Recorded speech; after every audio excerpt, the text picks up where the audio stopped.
L'oubli, roman de Patrick Sintas. La nuit avait été clémente.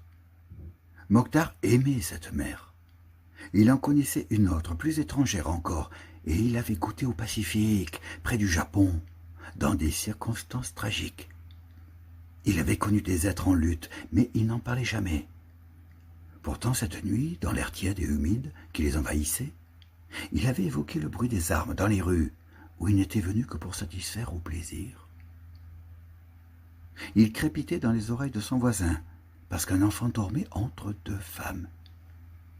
L'autre écoutait, comme s'il savait comment se terminait ce genre d'escalade.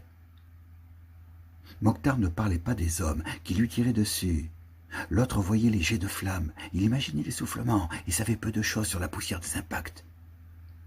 Mokhtar le renseignait par rafale. Là où nous allons, on ne se tire plus dessus depuis longtemps, dit-il aussi aux femmes. Leurs pieds le côtoyaient. Il distinguait le front de l'enfant, sa présence froncée. L'autre, qui s'appelait Yacine et venait d'Oujda, où il avait été ouvrier du cuir, fumait sa pipe de marin en rejetant la fumée dans la brise. Le bateau craquait.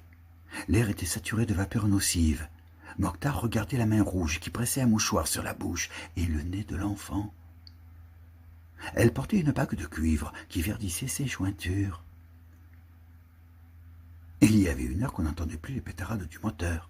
On avait franchi le moment le plus dangereux de la traversée. La nuit les récompensait, leur jour ruisselait d'embrun coupé d'essence. « Si on ne sait pas ce qu'on cherche, dit Mokhtar d'un air savant, on ne trouve rien. » On connaissait déjà son petit orgueil d'homme cultivé. Il en savait plus que ce qu'on peut savoir de ceux qui savent. Il portait un béret en visière, comme les Basques. Yacine l'avait toisé sur la plage tandis qu'il observait les passeurs en lutte contre la barrière de vagues. « Je n'ai jamais rien quitté, dit-il amèrement, mais que quitte un homme qui ne possède rien. » Mokhtar ne quittait rien. Il abandonnait tout. Il laissait une maison jaune et une femme épuisée qui ne lui avait pas donné l'enfant qu'on attend toujours après le plaisir. « Méfie-toi alors de ceux qui n'ont rien laissé derrière eux et qui emportent tout, dit-il, en plongeant son regard dans les yeux de la femme la plus proche de lui. « C'est compliqué, dit une voix, et on en resta là.